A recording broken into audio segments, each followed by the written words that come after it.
Hello my dear students, welcome back to my YouTube channel. मेरे YouTube channel पर आप लोग का बहुत बहुत स्वागत है।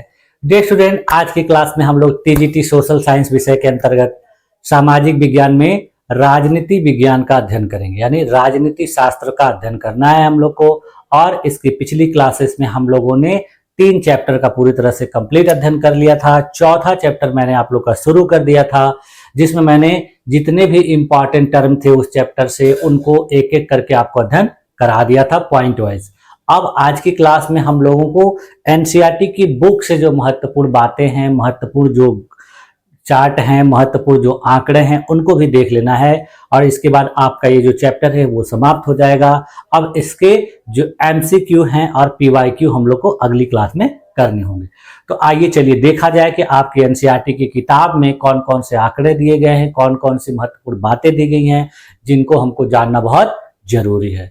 उसके अलावा देखिए, मैंने उसमें आप लोगों को जो राष्ट्रीय दलों के बारे में बताया था, क्षेत्रीय दलों के बारे में बताया था, तो उनके बारे में भी हम देखेंगे कि भारत के नक्शे पर भारत के किन किन राज्यों में कौन कौन से क्षेत्रीय दल जो हैं प्रमुख हैं। और उसके बाद फिर राष्ट्रीय दल जो मैंने बताए थे, तो उन राष्ट्रीय दलों का कब अस्तित्व बना, कब वो स्थापना हुई उनकी, फिर अलग अलग चुनाव में उन्होंने किस तरीके से अपनी जो है सहभागिता दिखाई, इन सारी चीजों को हम लोग देखते हैं। तो चलिए आइए देखा जाए।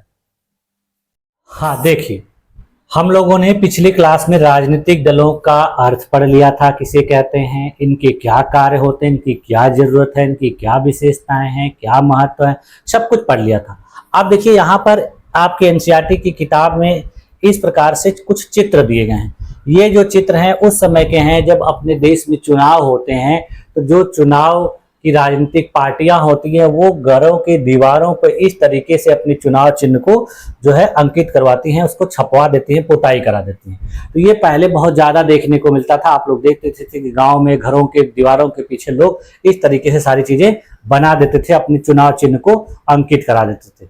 तो देखिए, ये जो चित्र दिए गए हैं ये तमिलनाडु के चुनाव प्रचार के दौरान की चीजें दी गई, लेकिन बाद में देखिए चुनाव आयोग ने इन सारी चीजों पर रोक लगा दिया है। अब देखिए क्या होता है कि दीवारों पे इस तरह से कोई चित्रकारी नहीं की जाती है, बल्कि पोस्टर बैनर के माध्यम से जो राजनीतिक दल है वो प्रचार करते हैं। तो इसी तरीके से देखिए इसमें दिखाया गया कि ये क्या नजारा दिखता था उस समय कि जब चुनाव आता था तो लोगों को घरों की दीवारों के पीछे जो है इस तरीके से सभी पार्टियों के चुनाव चिन्ह बने होते थे। ठीक है, तो इस तरीके से ये चीजें देखने को हमको मिलती थी। ठीक है, उसके बाद फिर देखिए और भी आगे की चीजें इस किताब में क्या क्या इंपॉर्टेंट चीजें, जैसे देखिए यहाँ पर राजनीतिक दलों के बारे में दिखाया गया है कि चुनाव के दौरान, चुनाव प्रचार के दौरान देखिए सभी राजनीतिक दल जो हैं माइक लेकर अपना अपना घोषणा पत्र बताते हैं, लोगों को अपनी नीतियां बताते हैं, अपने कार्य करने के एजेंडे को बताते हैं कि हम लोग चुनाव में जीतेंगे तो ये काम करेंगे, ऐसे काम करेंगे स्टेज पर। और फिर यहाँ पर देखिए एक अखबार में 2 महिला पुरुष जो है कुछ खबर पढ़ रहे हैं और ये क्या कर रहे हैं कि इतने आड़े वक्त में हमारे सारे नेता कहाँ चले गए। अब जब देखते हैं लोग कि कोई समस्या आती है, कोई मुश्किल आती है, तो ये सारे नेता नजर नहीं आते हैं। ये केवल कब नजर आते हैं? चुनाव के दौरान। चुनाव के दौरान आपको देखेंगे कि आपके घर पर ये लोग आएंगे, आपका हाथ जोड़ेंगे, पैर पड़ेंगे, आपसे विनती करेंगे कि हमको चुनाव में वोट दीजिए, जिताइए। लेकिन जैसे ही चुनाव बीत जाता है फिर इनको आपको ढूंढना पड़ता है और ये फिर आपसे मिलने से भी दूरी बनाते हैं, मिलना नहीं चाहते हैं। क्यों ऐसा होता है? क्योंकि ये इनका काम हो चुका होता है, ये चुनाव जीत चुके होते हैं और ये अपना पद प्राप्त कर चुके होते हैं। तो इस तरीके से देखिए यहाँ पे कार्टून के माध्यम से दिखाया गया।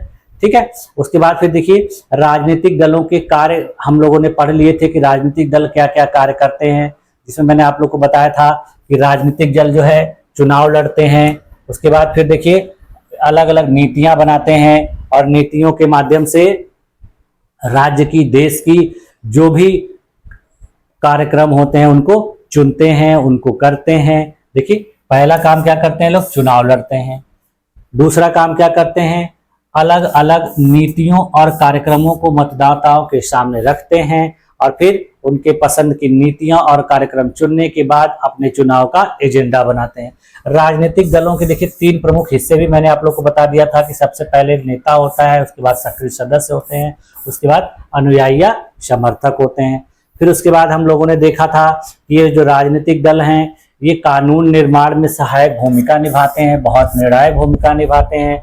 और ये लोग आपस में औपचारिक बहस करते हैं। विधायिका में ये लोगों की जो है दल की सदस्य संख्या जो होती है, इसके कारण से वो लोग अपना जो है कानून बनवाते हैं। फिर उसके बाद देखिए दल सरकार बनाते हैं और सरकार चलाते हैं इनके द्वारा। इसके अलावा देखिए जो दल चुनाव हार जाते हैं वो विपक्षी दल की भूमिका निभाते हैं, ये भी हम लोगों ने देखा था। इसके अलावा देखिए जनमत निर्णायक में यह जो दल है महत्वपूर्ण भूमिका निभाते हैं। ये मुद्दों को उठाते हैं और सरकार तक पहुंचाते हैं। उसके बाद फिर सरकार इन पर काम करती है, इन पर डिसीजन लेती है। इसके अलावा देखिए कुछ मित्र संगठन या दबाव समूह होते हैं जो सरकारों के ऊपर दबाव डालते हैं, उनकी योजनाओं को, नीतियों को प्रभावित करते हैं। इसके बाद फिर देखिए ये राजनीतिक दल ही सरकारी मशीनरी और सरकार द्वारा चलाए जाने वाले कल्याण कार्यक्रमों तक लोगों की पहुंच बनाए जाते हैं। इसीलिए देखिए बहुत से ऐसे जो दल हैं वो किसी सरकारी अधिकारी की तुलना में किसी राजनीतिक कार्यकर्ता से जान पहचाना बनाना बेहतर समझता है और उससे संपर्क साधना भी उसके लिए आसान होता है। देखिए बहुत से लोग जो हैं कि सरकारी अधिकारियों से संपर्क न बना के बल्कि राजनीतिक दलों के लोगों से संपर्क बनाते हैं। उनको लगता है कि इनसे संपर्क बनाएंगे तो हमारी सरकारी योजनाओं तक पहुंच आसानी से हो जाएगी, हमारा काम हो जाएगा। इसीलिए देखिए वो उनके ऊपर विश्वास नहीं करते हैं, फिर भी उनके करीब अपने आप को ले जाते हैं। और दल भी हर हाल में लोगों की मांगों और जरूरतों पर ध्यान देते हैं, क्योंकि उनको पता होता है कि चुनाव के समय हमको इसका खामियाजा भुगतना पड़ेगा। इसलिए देखिए जनता की मांग को वो दल वाले सुनते हैं और फिर उसके अनुसार वो कार्य करते हैं। अगर ऐसा नहीं करेंगे तो अगले चुनाव में लोग उन्हें धूल चटा सकते हैं, उनको ऐसा लगता है। ठीक है, इस प्रकार देखिए आप विभिन्न प्रकार के कार्टून के माध्यम से भी दिखाया गया है। यहाँ देखिए क्या कहा जा रहा है कि ठीक है, मान लिया कि हम राजनीतिक दलों के बगैर नहीं रह सकते, पर जरा याद बताइए कि किस आधार पर जनता किसी राजनीतिक दल का समर्थन करती है। अब यहाँ कहा जा रहा है कि क्या आधार है कि जनता राजनीतिक दल का समर्थन करती है। देखिए जनता को राजनीतिक दल समर्थन करने की अलग अलग मुद्दे होते हैं। हर क्षेत्र की अपनी अपनी समस्याएं होती हैं, अपनी अपनी जरूरतें होती हैं। उन जरूरतों को पूरा करवाने के लिए जो है लोग राजनीतिक दलों के संपर्क में आते हैं और अपने क्षेत्रीय आकांक्षाओं को पूरा करवाने के लिए भी लोग राजनीतिक दलों के संपर्क में आते हैं। ठीक है, उसके बाद फिर देखिए राजनीतिक दलों की क्या जरूरत है, ये सब चीजें हम लोग पढ़े थे। अच्छे तरीके से हम लोगों ने देखा था कि राजनीतिक दल क्या क्या काम करते हैं, ये किस लिए महत्वपूर्ण है। ठीक है, उसके बाद फिर देखिए अपने देश में कितने राजनीतिक दल हैं। देखिए इस यहाँ पर देखिए एक इमेज दी गई है, यहाँ पर दिखाया गया है ये चुनाव के दौरान जब विभिन्न प्रकार की सरकार की महंगाइयों का विरोध किया गया। सरकार के देखिए यहाँ पर ये गैस सिलेंडर एक महिला सर पे ली हुई है और ये लोग उस समय की विरोध की प्रदर्शन की ये जो इमेज है, जब उस समय देश में कांग्रेस की सरकार हुआ करती थी, तो ये लोग देखिए गैस सिलेंडर के दाम में वृद्धि का और प्याज के मूल्य में वृद्धि का विरोध कर रहे हैं। ये भी देखिए तमिलनाडु का ही चित्र। यहाँ पर देखिए एक महिला प्याज की माला बनाकर पहने हुई है। उसी प्रकार देखिए यहाँ भी ये लोग प्याज की माला पहने हुई है, अपने सिर पर सिलेंडर लिए हुए हैं और ये कह रहे हैं कि सिलेंडर इतना महंगा हो गया है, प्याज इतना महंगा हो गया है। यानी सरकार को महंगाई के खिलाफ ये लोग आवाज उठा रहे हैं, इनका विरोध कर रहे हैं। तो ये देखिए उस समय का एक चित्र है। इसमें देखिए दिखाया गया है ये भाजपा की महिला मोर्चा के कार्यकर्ता लोग हैं जो प्याज और रसोई गैस की कीमतें बढ़ने का विरोध प्रदर्शन कर रही हैं। इसके अलावा देखिए जहरीली शराब पीने से मरे व्यक्तियों के परिवारों का 1 लाख रुपए का चेक देते मंत्री को भी दिखाया गया है। यानी देखिए ये जहरीली शराब पीने के बाद कुछ लोग मर चुके हैं, जिसकी वजह से ये जो उस समय के नेता लोग हैं, मंत्री लोग हैं, वो पीड़ित परिवार के जो महिलाएं हैं उनको 1 लाख रुपए का चेक देते हुए नजर आ रहे हैं। उसके अलावा देखिए कोरिया की कंपनी पोस्को को ओडिशा से लौह अयस्क निर्यात करने की अनुमति देने पर राज्य सरकार के खिलाफ माकपा, भाकपा, ओजीपी और जदयू के कार्यकर्ता जुलूस निकाल रहे हैं। यानी ओडिशा में कोरिया की कंपनी को देखिए जो वहां का लौह अयस्क निर्यात करने की अनुमति दी गई थी सरकार के द्वारा, तो वहां के जो राजनीतिक दल हैं वो देखिए सरकार का विरोध प्रदर्शन कर रहे हैं, सरकार की नीतियों के खिलाफ ये आवाज उठा रहे हैं। तो इस तरीके से देखिए जो राजनीतिक दल होते हैं विभिन्न तरीके के कार्य करते हैं, लोगों के लिए कल्याणकारी काम भी करते हैं, गलत नीतियों का विरोध करते हैं, महंगाई का विरोध करते हैं। तो ये सब देखिए जनता के कल्याण के लिए ही कार्य करते हैं। ठीक है, उसके बाद फिर देखिए इसमें और भी महत्वपूर्ण चीजें हैं, जिसमें देखिए क्या कहा गया है कि ये जो नेता लोग होते हैं ये किस तरीके से सरकार बनाते हैं। कहीं कहीं क्या होता है कि किसी देश में एक दल ही होता है, दूसरा कोई दल नहीं होता है, वही दल पूरे सरकार की मशीनरी पर कब्जा करके रखता है और सारी नीतियां वही निर्धारित करता है, चुनाव में आसानी से वो जीत जाता है। इस तरह का उदाहरण देखिए आप लोगों को मैंने बताया था कि चीन है। उसके बाद देखिए कुछ और भी देश होते हैं जैसे ब्रिटेन तथा अमेरिका, वहां पर देखिए दो दलीय व्यवस्था होती है और वहां पर दो दलों के बीच में हमेशा जो है चुनाव होता है, प्रतिद्वंदिता होती है और उसमें से एक दल की सरकार बनती है। उसके अलावा देखिए कुछ और भी देश होते हैं जहां पर दो दलों से ज्यादा व्यवस्था होती है, जिसको बहुदलीय व्यवस्था कहा जाता है। इसका उदाहरण मैंने बताया था कि अपना देश भारत है। भारत में देखिए बहुदलीय व्यवस्था होने का कारण यह है कि भारत एक बहुत बड़ा देश है, जनसंख्या भी बहुत ज्यादा है, तो यहाँ एक दो दलों के द्वारा पूरे देश की नीतियों को प्रभावित करना आसान नहीं होगा और दो दल पूरे देश की जरूरतों को उतने अच्छे तरीके से नहीं पूरा कर पाएंगे, नहीं परिचित होंगे। इसलिए यहाँ पर विभिन्न प्रकार के दलों की जरूरत पड़ती है। और क्यों? क्योंकि इतने बड़े मुल्क की देखिए यहाँ लिखा गया कि दो तीन पार्टियां इतने बड़े मुल्क की सारी सामाजिक और भौगोलिक विविधताओं को समेट पाने में अक्षम होती हैं, इसलिए भारत में एक दो दलों से ज्यादा के लोग होते हैं। ठीक है। उसके अलावा फिर देखिए यहाँ पर देखिए इस कार्टून में कहा जा रहा है कि इसमें कहा जा रहा है कि ये नेता गठबंधन जैसी चीज को कैसे बना पाते हैं, संभाल लेते हैं। मुझे तो सारी पार्टियों के नाम तक याद नहीं रहते। यानी कहा जा रहा है कि ये लोग जब सही तरीके से सरकार नहीं बना पाते हैं अपने दम पर तो क्या कर लेते हैं, गठबंधन कर लेते हैं। तो इसी में एक कटाक्ष बोला जा रहा है, व्यंग किया जा रहा है कि ये कैसे एक दूसरे के साथ गठबंधन कर लेते हैं। मुझे तो इतनी सारी पार्टियां हैं अपने देश में, उनका नाम तक याद नहीं है। ठीक है। तो देखिए अपने देश में चुनाव आयोग के द्वारा एक आंकड़ा दिया गया था जिसमें बताया गया है कि अपने देश में 750 से ज्यादा जो राजनीतिक दल हैं वो पंजीकरण कराए हुए हैं, लेकिन इन 750 दलों में कुछ ही ऐसे दल हैं जो बहुत ज्यादा प्रभावशाली हैं, बाकी दल जो है उतने प्रभावी नहीं है। किसी किसी का तो नाम भी लोगों को नहीं पता है, लेकिन फिर भी ये चुनाव आयोग के यहाँ पंजीकृत है।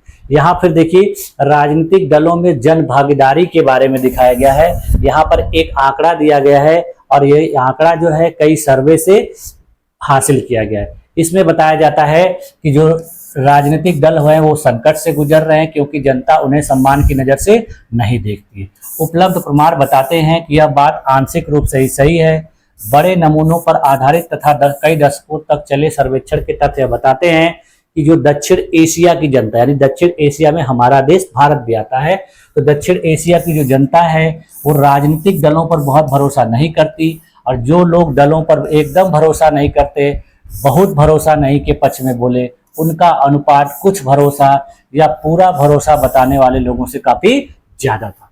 यही बात देखिए ज्यादातर लोकतंत्रों पर लागू होती है और पूरी दुनिया में राजनीतिक दल ही एक ऐसी संस्था है जिस पर सबसे कम लोगों का भरोसा होता है। इसके अलावा भी देखिए राजनीतिक दलों के कामकाज में लोगों की भागीदारी का स्तर काफी ऊंचा होता है। भले से इसमें भरोसा कम करते हैं लेकिन फिर भी ये लोग भागीदारी करते हैं राजनीतिक दलों को, और खुद को किसी राजनीतिक दल का सदस्य बताने वाले भारतीयों का जो अनुपात है वो देखिए कनाडा, जापान, स्पेन और दक्षिण कोरिया जैसे विकसित देशों से भी ज्यादा। यानी भारत में ऐसे लोगों का अनुपात बहुत ज्यादा है जो किसी न किसी राजनीतिक दल के सपोर्ट में रहते हैं, मेंबर के रूप में कार्य करते हैं। पिछले 3 दशकों में देखिए यहाँ दिखाया गया है कि भारत में राजनीतिक दलों की जो सदस्यता का अनुपात है वो धीरे धीरे बढ़ता चला गया। यानी 3 दशकों का मतलब होता है 30 वर्षों में जो राजनीतिक दल थे उनके जो मेंबर की संख्या है उनका अनुपात धीरे धीरे बढ़ता चला जा रहा है और किसी राजनीतिक दल का करीबी बताने वाले लोगों का अनुपात भी इस अवधि में बढ़ता गया। यानी कुछ लोग जो सदस्य हैं और कुछ लोग जो है उनके करीबी हैं, सदस्य तो नहीं है लेकिन उनसे जुड़े हुए हैं, उनके क्लोज हैं।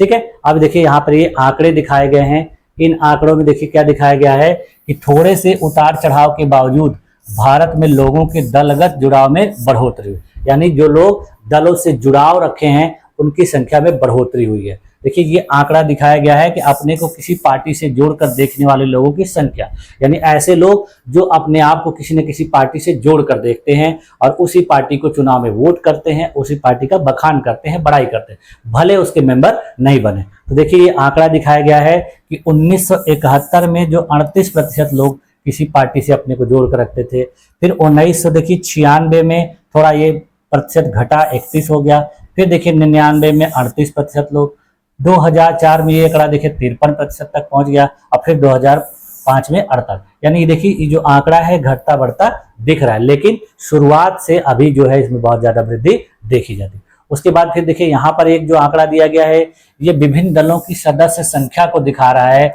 जो दक्षिण एशिया में शेष विश्व की अपेक्षा कहीं ज्यादा है। यानी यहाँ पर दिखाया जा रहा है कि ऐसे लोग जो किसी दल के मेंबर हैं और उनकी संख्या देखिए दक्षिण एशिया में विश्व के अन्य देशों से बहुत ज्यादा है।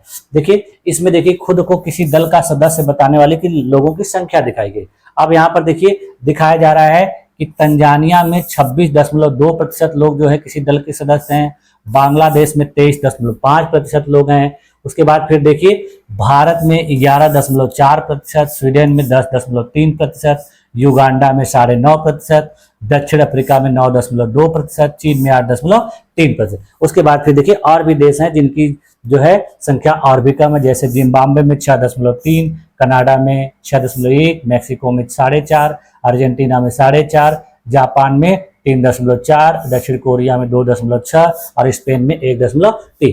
तो यहाँ पर दिखाया जा रहा है कि जो ज्यादा संख्या वाले हैं उनकी देखिए 9.1% से 30% के बीच में है।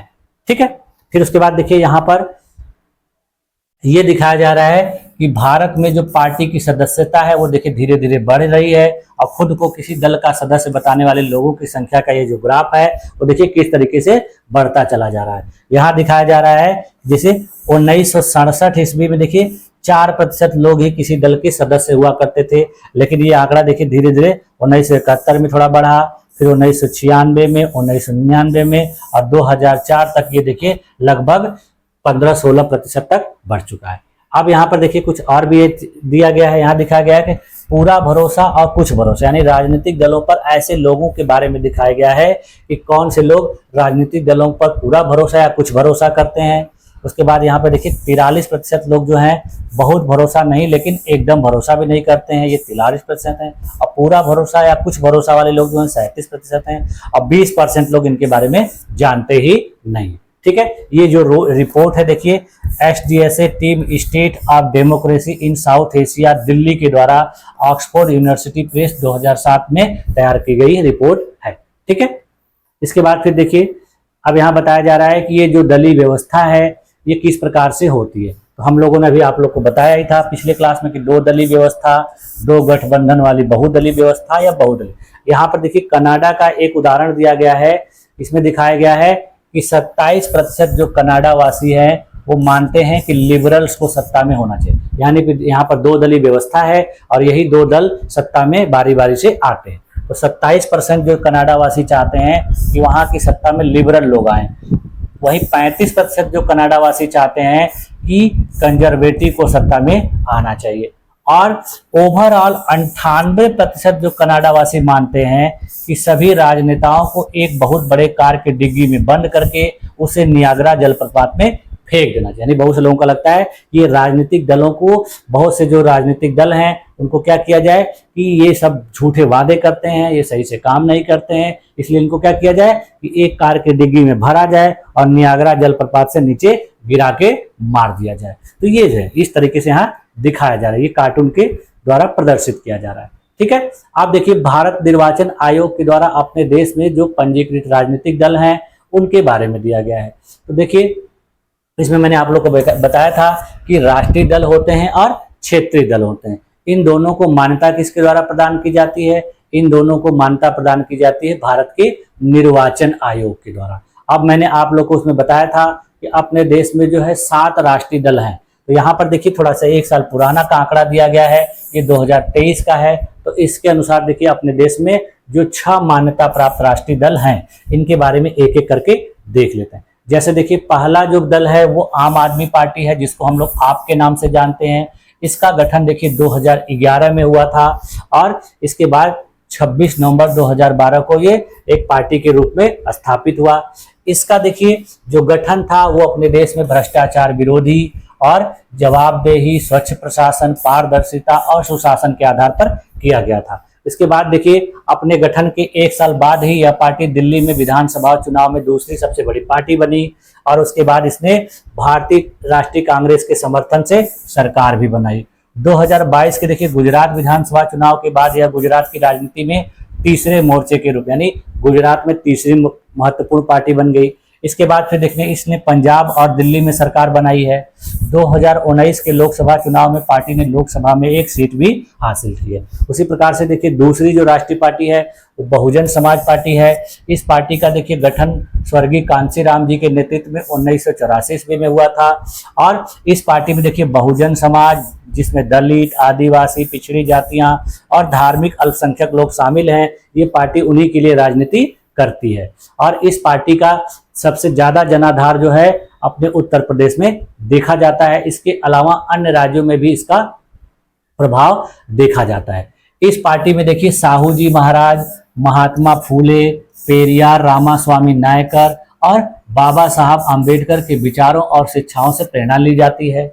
यह पार्टी दलितों और कमजोर वर्ग के लोगों का कल्याण और उनके हितों की रक्षा के मुद्दे पर सबसे ज्यादा सक्रिय है। और इस पार्टी का देखिए मुख्य आधार कहां पर है? उत्तर प्रदेश में। इसके अलावा देखिए मध्य प्रदेश, छत्तीसगढ़, उत्तराखंड, दिल्ली और पंजाब में भी यह पार्टी पर्याप्त ताकतवर है। अलग अलग पार्टियों से देखिए यह पार्टी अवसरों पर समर्थन करके सरकार में भी आती है और इसने उत्तर प्रदेश में 4 बार सरकार बनाई है। इस दल को देखिए 2019 के लोकसभा चुनाव में करीब 3.63% वोट मिले थे और 10 सीटें भी प्राप्त हुई थी। उसके बाद देखिए अगली जो राष्ट्रीय पार्टी है वो भारतीय जनता पार्टी है। भारतीय जनता पार्टी देखिए पहले भारतीय जनसंघ के रूप में जानी जाती थी और उसी जनसंघ से श्यामा प्रसाद मुखर्जी के द्वारा 1951 ईस्वी में इस पार्टी का गठन किया गया। बाद में देखिए इसको 1980 ईस्वी में पुनर्जीवित करके एक राजनीतिक पार्टी के रूप में बनाया गया। और यह पार्टी जो है भारत की प्राचीन संस्कृति और मूल्य, दीनदयाल उपाध्याय के विचार जैसे समग्र मानवतावाद, अंत्योदय से प्रेरणा, मजबूत और आधुनिक भारत बनाने का लक्ष्य, भारतीय राष्ट्रवाद और राजनीति, इसकी अवधारणा में सांस्कृतिक राष्ट्रवाद या हिंदुत्व जो है एक प्रमुख तत्व है। यह पार्टी देखिए जम्मू और कश्मीर को क्षेत्रीय और राजनीतिक स्तर पर विशेष दर्जा देने के खिलाफ है, जिसके वजह से इसने देखिए अनुच्छेद 370 जो जम्मू कश्मीर से संबंधित था उसको समाप्त कर दिया। इसके अलावा देखिए यह दल जो है अपने देश में रहने वाले सभी धर्म के लोगों के लिए एक समान नागरिक संहिता बनाने और धर्मांतरण पर रोक लगाने के पक्ष में रहती है। यानी ये धर्मांतरण नहीं चाहती है और ये समान नागरिक संहिता भी अपने देश में लाना चाहती है। 1990 के दशक में देखिए इसके समर्थन का आधार काफी व्यापक हुआ, यानी 1990 के बाद इसके समर्थन में बढ़ोतरी होने लगी। पहले देखिए यह पार्टी जो है देश के उत्तरी और पश्चिमी तथा शहरी इलाकों तक सिमटी थी, यानी इसका जनाधार बहुत कम था। बाद में इस पार्टी ने देखिए अपने देश के दक्षिण में, पूर्व में, पूर्वोत्तर तथा देश के ग्रामीण इलाकों में भी अपना आधार बनाया और राष्ट्रीय जनतांत्रिक गठबंधन के नेता की हैसियत से यह पार्टी देखिए 1998 ईस्वी में सत्ता में भी आई और इसने गठबंधन में कई क्षेत्रीय दलों को शामिल किया। उसके बाद फिर देखिए इस पार्टी ने अपने देश पर 5 सालों तक शासन किया और फिर 2019 में देखिए लोकसभा के चुनाव में इस पार्टी को 303 सीटें मिली और यह जीतकर सबसे बड़े दल के रूप में अभी वर्तमान में भी देखिए इसी पार्टी के द्वारा अपने देश में सरकार चलाई जा रही है। उसके बाद देखिए जो अगली पार्टी है वो communist party of India Marxist CPIM है। 1964 ईस्वी में इसकी स्थापना की गई थी। यह पार्टी देखिए मार्क्सवाद, लेनिनवाद में आस्था रखती है, समाजवाद, धर्मनिरपेक्षता और लोकतंत्र की समर्थक है तथा साम्राज्यवाद और सांप्रदायिकता की विरोधी है। यह पार्टी देखिए भारत में सामाजिक आर्थिक न्याय का लक्ष्य साधने में लोकतांत्रिक चुनावों को सहायक और उपयोगी मानती है। इसके अलावा देखिए इस पार्टी का पश्चिम बंगाल में, केरल में, त्रिपुरा में बहुत मजबूत आधार है। यह पार्टी गरीबों, कारखाना मजदूरों, खेतीहर मजदूरों और बुद्धिजीवियों के बीच अच्छी पकड़ रखती है। यह पार्टी देश में पूंजी और सामानों की मुक्त आवाजाही की अनुमति देने वाली नई आर्थिक नीतियों की आलोचक है। यानी यह जो पार्टी है अपने देश में जो मुक्त रूप से सामानों और विभिन्न प्रकार की तकनीकों को आवाजाही होती है दुनिया के अन्य देशों से, उसकी विरोधी है। यह कहती है कि इस तरह की व्यवस्था नहीं होनी चाहिए। ठीक है। इसके अलावा देखिए इस पार्टी ने पश्चिम बंगाल में लगातार 34 वर्षों से ज्यादा तक शासन किया और 2019 के चुनाव में इसने करीब 1.75% वोट हासिल किए और लोकसभा में 3 सीटें भी हासिल की। ठीक है। उसके बाद फिर देखिए अगली जो पार्टी है वो इंडियन नेशनल कांग्रेस है। इसे आमतौर पर देखिए कांग्रेस पार्टी के नाम से भी जाना जाता है। यह पार्टी देखिए दुनिया के सबसे पुराने दलों में से एक है। इसकी स्थापना देखिए ब्रिटिश काल में 1885 ईस्वी में हुई थी और इसके बाद इसमें कई बार विभाजन भी हुए थे। आज़ादी के बाद देखिए राष्ट्रीय और क्षेत्रीय स्तर पर अनेक दशकों तक इसने महत्वपूर्ण भूमिका निभाई और पंडित जवाहरलाल नेहरू की अगुवाई में इस दल ने भारत को एक आधुनिक धर्मनिरपेक्ष लोकतांत्रिक गणराज्य बनाने का प्रयास किया। 1971 ईस्वी तक लगातार इसने अपने देश पर शासन किया और फिर उसके बाद इसने 1984 से 89 के बीच भी देखिए 1980 से 89 तक इसने देश पर शासन किया। 1989 के बाद इस दल के जन समर्थन में कमी देखने को मिली और फिर भी अभी भी यह पूरे देश और समाज के सभी वर्गों में अपना आधार बनाए हुए है। इसके अलावा देखिए इस पार्टी में 2014 तक देखिए देश पर शासन किया और गठबंधन सरकार का नेतृत्व किया। 2014 और 2019 के लोकसभा चुनाव में देखिए यह पार्टी पराजित हो गई थी और 2019 के लोकसभा चुनाव में इसको 19.5% वोट मिले थे और इसने 52 सीटें जीती थी। ठीक है, इसके बाद देखिए अगली जो पार्टी है वो नेशनल पीपुल्स पार्टी है। इस पीपुल्स पार्टी इसको देखिए एनपीपी के नाम से जाना जाता है।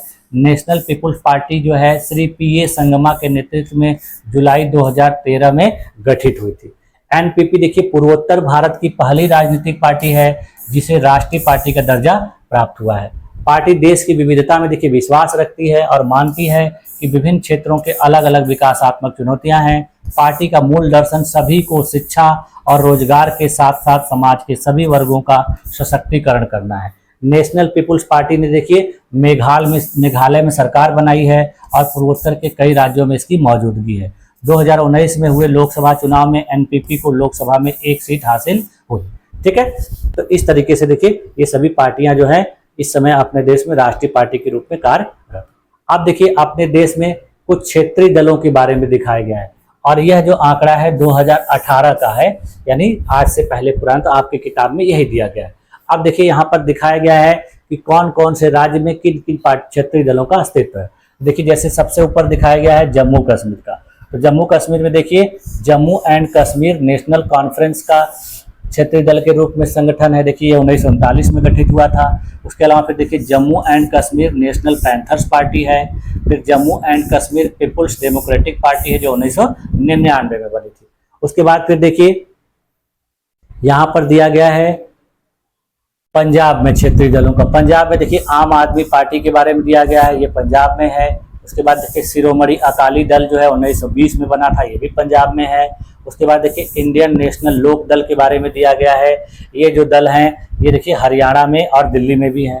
तो इन देखिए तीनों पार्टियों के बारे में दिखाया जा रहा है कि इन तीनों पार्टियों का जो अस्तित्व है पंजाब, हरियाणा और दिल्ली में देखा जाता है। उसके बाद फिर देखिए उत्तर प्रदेश के बारे में दिखाया गया है। तो उत्तर प्रदेश में देखिए राष्ट्रीय लोक दल 1998 में और समाजवादी पार्टी जो है 1992 में बना था। तो ये दोनों भी देखिए क्षेत्रीय दल के रूप में यहाँ पर महत्वपूर्ण भूमिका निभाते हैं। उसके बाद फिर देखिए बिहार का दिया गया है। बिहार में देखिए कई क्षेत्रीय दल हैं जिसमें देखिए जनता दल यूनाइटेड है जो 1999 में बना था। लोक जनशक्ति पार्टी जिसको लोजपा कहते हैं 2000 में बना था।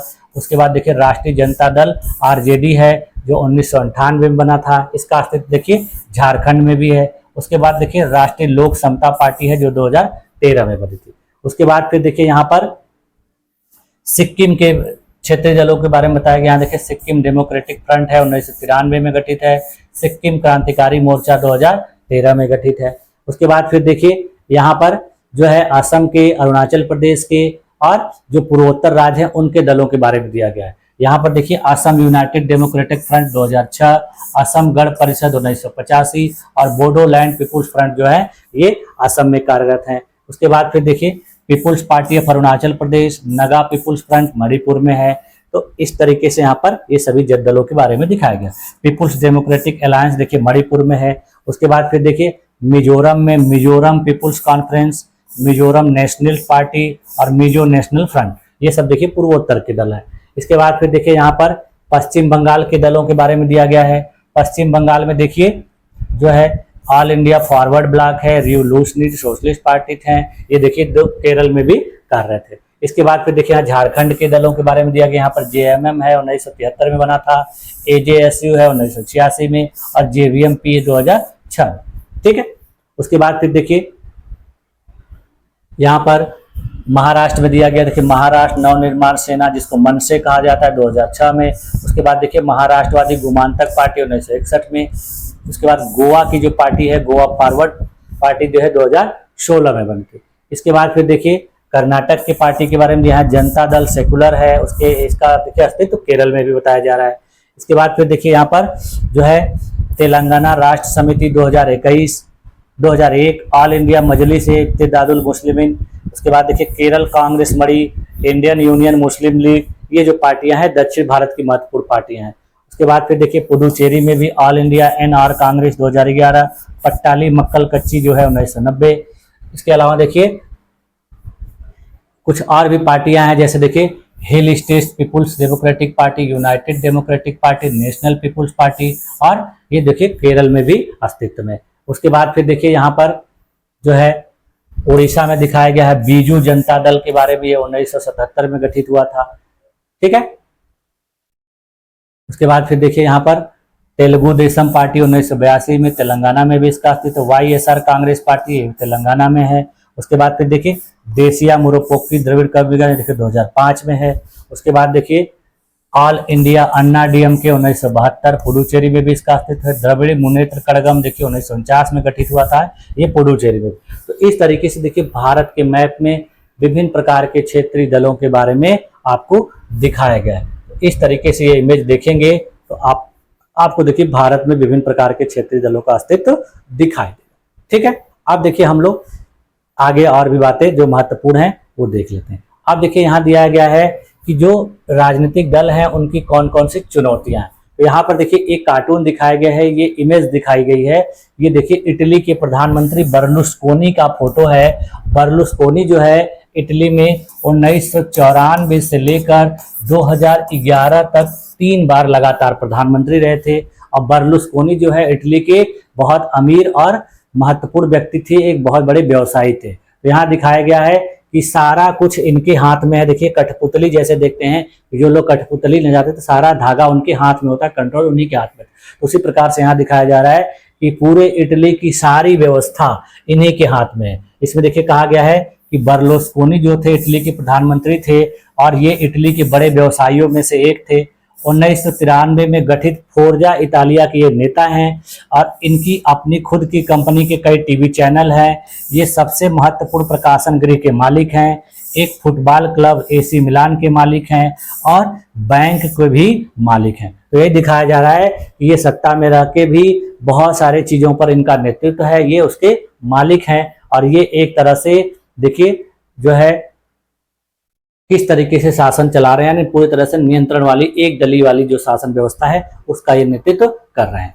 ठीक है, अब देखिए यहाँ पर दिखाया जा रहा है कि ये राजनीतिक दलों की कौन कौन सी चुनौतियां हैं। तो देखिए मैंने इन सब चीजों को आप लोग को बता दिया था कि राजनीतिक दलों की जो सबसे पहली चुनौती है वो पार्टी के भीतर आंतरिक लोकतंत्र की कमी है। यानी पार्टी के भीतर ही जितने भी मेंबर होते हैं उनमें लोकतांत्रिक व्यवस्था नहीं देखी जाती है।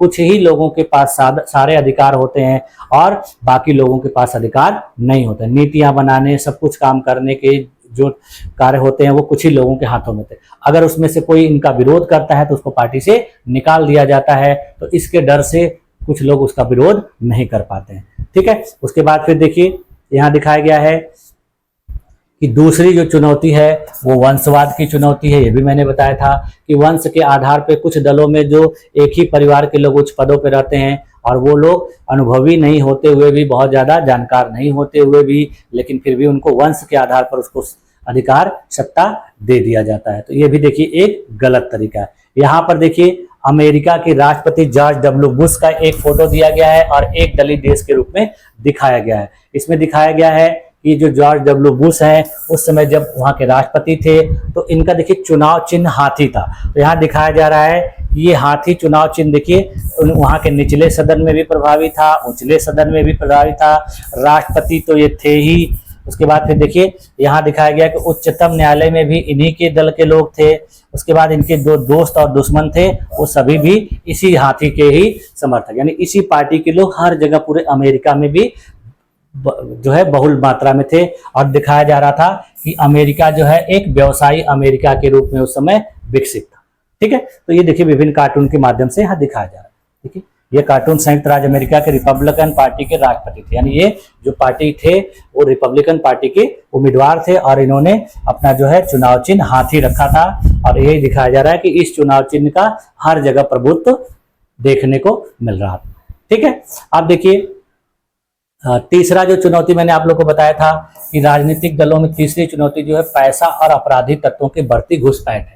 यानी जो राजनीतिक दल होते हैं वो अमीरों को उम्मीदवार बनाते हैं और या अपराधियों को अपने उम्मीदवार बनाते हैं। इनको उम्मीदवार बनाने से क्या होता है कि राजनीति का अपराधीकरण होता है और राजनीति में पूंजीपतियों और व्यवसायियों का इंटरफेयर होता है और ये जब सरकार बनती है तो इस सरकार की नीतियों को प्रभावित करते हैं। सरकार इनके अनुसार नीतियां बनाती है तो इससे देश का बहुत ज्यादा नुकसान होता है। चौथी देखिए इनकी चुनौती जो है वो पार्टियों के बीच विकल्पहीनता की स्थिति, यानी इनके पास विकल्प का मतलब क्या होता है कि विभिन्न पार्टियों की जो नीतियां और कार्यक्रम होते हैं वो सही तरीके से नहीं होते हैं। इनमें देखिए बहुत ज्यादा अंतर नहीं होता। हाल के वर्षों में देखिए देखा गया है कि दलों के बीच वैचारिक अंतर कम होता गया है और यह प्रवृत्ति दुनिया भर में देखने को मिलती है। जैसे देखिए ब्रिटेन की जो लेबर पार्टी है और कंजर्वेटिव पार्टी के बीच अब बड़ा कम अंतर रह गया, यानी इनकी नीतियों में बहुत ज्यादा अंतर नहीं है। दोनों दल देखिए बुनियादी मुद्दों पर सहमत हैं और उनके बीच अंतर बस ब्यौरों का रह गया है कि नीतियां कैसे बनाई जाए और इन्हें कैसे लागू किया जाए। अपने देश में भी देखिए सबसे जो बड़ी पार्टियां हैं उनके बीच आर्थिक मसलों पर बड़ा अंतर रह गया, कम अंतर रह गया है। जो लोग इससे अलग नीतियां चाहते हैं उनके लिए कोई विकल्प उपलब्ध नहीं है, यानी जो लोग अलग नीति चाहते हैं उनके लिए कोई विकल्प ही उपलब्ध नहीं है और जो लोग सत्ता में है उनका जो है वैचारिक अंतर बहुत कम है। कई बार लोगों के पास देखिए एकदम नया नेता चुनने का विकल्प भी नहीं होता क्योंकि वही थोड़े से नेता हर दल में आते जाते रहते। यानी किसी के अगर लगता है कि हम विकल्प नया चुने या नेता अलग चुने तो वो नहीं कर पाते। क्यों? क्योंकि एक ही नेता बार बार दल परिवर्तन कर करके अलग अलग पार्टियों में आते जाते रहते हैं और इस प्रकार की व्यवस्था को देखिए क्या कहा जाता है, दल बदल की व्यवस्था। यहाँ पर देखिए दिखाया जा रहा है कि एक जो देखिए प्रतिनिधि हैं ये अपना शपथ पत्र जमा कर रहे हैं चुनाव आयोग के अधिकारी के पास। इसमें दिखाया जा रहा है कि इनके पास 50 करोड़ की संपत्ति है। तो यहाँ पर एक कार्टून दिखाया जा रहा है कि आप तो पहले से ही धन कुबेर हैं फिर चुनाव क्यों लड़ना चाहते हैं। यानी यहाँ दिखाया जा रहा है कि जो अमीर लोग फिर राजनीति में क्यों आना चाहते हैं, इनके पास तो पहले से इतना पैसा है। तो यही चीज दिखाई जा रही है कि अमीरों का जो है प्रभाव जो है राजनीति में बढ़ रहा है। तो देखिए इसमें इसलिए कार्टून में दिखाया जा रहा है, यहाँ दिखाया जा रहा है, क्या कहा जा रहा है कि इसका मतलब यह है कि लोकतंत्र में लोग सिर्फ पैसे बनाने के लिए चुनाव लड़ते हैं, पर क्या यह सही नहीं कि बहुत से राजनेता जनता की भलाई के लिए भी प्रतिबद्ध। देखिए यहाँ कहा जा रहा है कि बहुत से लोग जो राजनीति में आ रहे हैं, नेता बनना चाह रहे हैं वो पैसे कमाने के लिए, लेकिन कुछ ऐसे भी लोग हैं जो जनता की भलाई के लिए आना चाहते हैं, लेकिन ऐसे लोगों की संख्या बहुत कम है या ऐसे लोग चाहते भी हैं तो उनको जो है मौका नहीं मिल पाता है। ठीक है, अब देखिए यहाँ पर कहा जा रहा है कि इन जो दलों की जो समस्याएं हैं उनको कैसे सुधारा जा सकता है, इनको कैसे सही किया जाए। तो इसको देखिए सुधारने के लिए तरीका यहाँ दिखाया गया कि चुनाव आयोग को इस पर ध्यान देना पड़ेगा। इसलिए देखिए यहाँ पे कार्टून बनाया गया, कृपया ध्यान दें। यहाँ पे देखिए एक चुनाव अधिकारी हैं, चुनाव आयोग के देखिए इनके हाथ में चाबुक है और इधर देखिए विभिन्न प्रकार के राजनीतिक दलों के जो प्रत्याशी हैं वो खड़े हैं। अब चुनाव आयोग देखिए अलग अलग समय पर कानून बनाकर इनको जो है अनुशासित कर सकता है, लेकिन कहा जाता है कि बहुत ज्यादा अगर अनुशासन इनके ऊपर लाद दिया जाएगा तो ये सही तरीके से काम नहीं कर पाएंगे या फिर उस अनुशासन को ये लागू होने नहीं देंगे, ऐसी नीतियों को बनने नहीं देंगे, तो इससे क्या होगा, टकराव की स्थिति उत्पन्न हो जाएगी। तो देखिए इसमें कहा जा रहा है कि एक एक समस्या जो है उसको दूर किया जाना। जैसे पहली बात क्या दिया गया कि विधायकों और सांसदों को दल बदल जो व्यवस्था है उससे रोकना होगा, यानी जो लोग दल बदल करते हैं इस पर लगाम लगाना होगा। उसके बाद फिर देखिए उच्चतम न्यायालय ने कहा है कि पैसे और अपराधियों का प्रभाव भी कम किया जाए, यानी ये जो पैसा वगैरह चुनाव में खर्च होता है उसको नियंत्रित करा जाए, इसकी लिमिट निर्धारित किया जाए और फिर जो राजनीतिक दल हैं उनको देखिए चुनाव आयोग के द्वारा उनकी संपत्ति का ब्यौरा मांगा जाए, उनके आपराधिक मामलों का ब्यौरा मांगा जाए, उनसे शपथ पत्र मांगा जाए। फिर उसके बाद फिर देखिए इनको कहा गया कि इनको अपना राय का रिटर्न भरना जरूरी कर दिया जाए और इनको भी टैक्स देना अनिवार्य किया जाए। इसके अलावा राजनीतिक दलों के आंतरिक कामकाज को व्यवस्थित किया जाए, इनको कानून बनाया जाए और इनके भी कुछ अधिकारी बनवाए जाएं और ये लोग खुद बड़े पद पर ऐसे न पहुंचे बल्कि इनके बीच चुनाव किया जाए, योग्यता के आधार पर बड़े पदों पर पहुंचे। उसके अलावा फिर देखिए राजनीतिक दलों में महिलाओं को भी न्यूनतम अनुपात में प्रतिनिधित्व दिया जाए, उनको टिकटें दी जाएं और प्रमुख पदों पर महिलाओं को भी आरक्षण दिया जाए। चुनाव का खर्च सरकार को उठाया जाना जाए, सरकार दलों का चुनाव लड़ने के लिए धन दे और वह उनको पेट्रोल, कागज, फोन वगैरह के रूप में मदद करे। देखिए पिछले चुनाव में मिले मतों के अनुपात में नकद पैसा दिया जा सकता है, ठीक है। यानी पिछले चुनाव में जिस पार्टी ने जिस प्रकार से वोट पाया है उसके हिसाब से उसको मदद की जाए, उसको पैसा दिया जाए और ये सारी सुविधाएं उपलब्ध किया जाए। यानी इस तरीके से इन पर लगाम लगाई जाए। और इसको अब यहाँ कहा जा रहा है कि राजनीतिक दलों ने अभी तक इन सुझावों को माना नहीं है और कहा जा रहा है कि अगर इन्हें मान भी लिया जाए तो संभव है कि इसमें सब कुछ सुधार हो, लेकिन हर राजनीतिक समस्या के लिए महज कानूनी समाधान की बात नहीं करनी चाहिए। दलों को जरूरत से ज्यादा नियमों में जकड़ना देखिए नुकसानदेह हो सकता है। इससे सभी दल कानून को दरकिनार करने का तरीका ढूंढने लगेंगे कि इन कानूनों से कैसे बचा जाए, वो इसका तरीका ढूंढेंगे। इसके अलावा देखिए जो राजनीतिक दल हैं खुद भी ऐसा कानून पास करने पर सहमत नहीं होंगे जिससे उनको नुकसान हो, वो उसको पसंद नहीं, यानी इस प्रकार का कानून लाने का भी प्रयास किया जाएगा तो ये उसको पास नहीं होने देंगे। इसके अलावा देखिए दो और तरीके बताए गए हैं जिससे राजनीतिक दलों को सुधारा जा सकता है। पहला तरीका देखिए क्या है कि राजनीतिक दलों पर लोगों के द्वारा दबाव बनाया जाए और यह काम उनको चिट्ठियां लिख के किया जाए, प्रचार किया जाए। कानून बनाने के अलावा बताया जा रहा है कि दो और उपाय किए जा रहे हैं और इन उपायों में क्या किया जाए कि राजनीतिक दलों को लोगों के द्वारा चिट्ठियां लिखी जाए, प्रचार किया जाए, आंदोलन किया जाए। इसमें आम नागरिक, दबाव समूह, आंदोलन और मीडिया के माध्यम से काम किया जा सकता है। अगर दलों को लगेगा कि सुधार नहीं करने से उनका जनाधार गिरने लगेगा तो उनकी छवि खराब होगी तो वो इसे लेकर गंभीर होने लगेंगे। यानी इस तरीके से करने से उनको लगेगा कि नहीं, अगर हम नहीं करेंगे तो हमारा जो है जनाधार घट जाएगा, हमारी छवि खराब हो जाएगी, तो वो सुधार करेंगे। लेकिन कानून लाद देंगे उनके ऊपर तो वो सही तरीके से काम नहीं करेंगे, उस कानून को एक्सेप्ट नहीं करेंगे, उसको बनने नहीं देंगे। देखिए दूसरा तरीका बताया जा रहा है कि दूसरा तरीका क्या है कि सुधार की इच्छा कर रखने वाले लोगों का खुद राजनीतिक दल में शामिल होना। यानी दूसरा तरीका बताया जा रहा है कि जो लोग सुधार की इच्छा रखते हैं उनको खुद इन दलों में शामिल होना पड़ेगा और जाकर काम करना पड़ेगा। लोकतंत्र की गुणवत्ता देखिए लोकतंत्र में लोगों की भागीदारी से ही तय होती है। अगर आम नागरिक खुद राजनीति में हिस्सा न ले और बाहर से ही बातें करते रहें तो सुधार मुश्किल है। देखिए बहुत से लोग होते हैं कि बाहर से कहते हैं कि ऐसे करना चाहिए, ऐसे करना चाहिए, लेकिन खुद उसमें हिस्सा नहीं लेते। तो कहा जा रहा है कि खराब राजनीति का समाधान है ज्यादा से ज्यादा राजनीति और बेहतर राजनीति। यानी अगर राजनीति खराब है तो उसके लिए उपाय क्या बताया जा रहा है कि ज्यादा से ज्यादा राजनीति और बेहतर राजनीति। तो इस बात पर देखिए कहा जा रहा है कि अगले अध्याय में हम आखिरी अध्याय में और विस्तार पूर्वक चर्चा करेंगे, ठीक है। तो इस प्रकार से देखिए ये सारी चीजें हम लोगों ने एनसीईआरटी की किताब में भी देखा और समझा। इसके पहले देखिए मैंने आप लोगों को जो है जितने भी तथ्यात्मक बातें थी उनको बेहतर पूर्वक अध्ययन कराया था। तो आप लोग क्या करेंगे कि इन सब का अच्छे तरीके से नोट्स बना लेंगे और नोट्स बनाने से आपको बेनिफिट होगा कि आप इन सारी चीज़ों को एक बार एग्जाम से पहले पढ़ लेंगे तो आपको एग्जाम में क्वेश्चन करने में किसी भी प्रकार की कोई दिक्कत नहीं। और मैंने अपने तरीके से देखिए इस चैप्टर में जितने भी महत्वपूर्ण बातें थी, जितने भी महत्वपूर्ण तथ्य थे वो सब आप लोग को बता दिया, ठीक है। अब देखिए इनसे रिलेटेड जो एमसीक्यू और पीवाईक्यू हैं उसका भी हम लोग अध्ययन करेंगे, ठीक है। तो आज की क्लास में देखिए बस यहीं तक रखा जाए और मुझे उम्मीद है कि आप लोगों को ये सारी चीजें अच्छे तरीके से समझ में आई होंगी और आप लोगों ने मेरी इस क्लास में अपने आप को इतने धैर्य पूर्वक इतने अच्छे से बनाए रखा, इसके लिए भी आप लोग का बहुत बहुत धन्यवाद। मिलते हैं नेक्स्ट क्लास में, तब तक के लिए थैंक यू।